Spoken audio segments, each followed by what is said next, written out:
Hi Kumars, gawa na yung Turkish pasta. So, ito yung butter ko with paprika. So, lagyan muna natin yung pasta.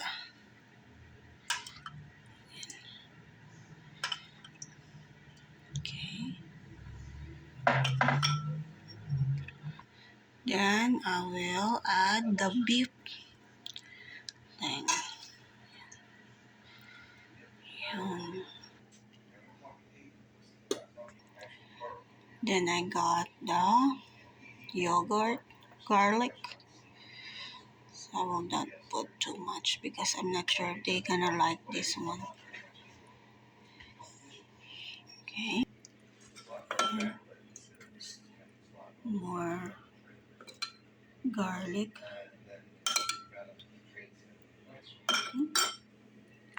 Let's add our tomatoes. You can use cherry tomato. Pero, nakalimutan ko na naman.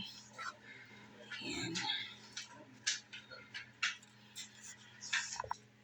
And then, our parsley. Okay, bon appetit!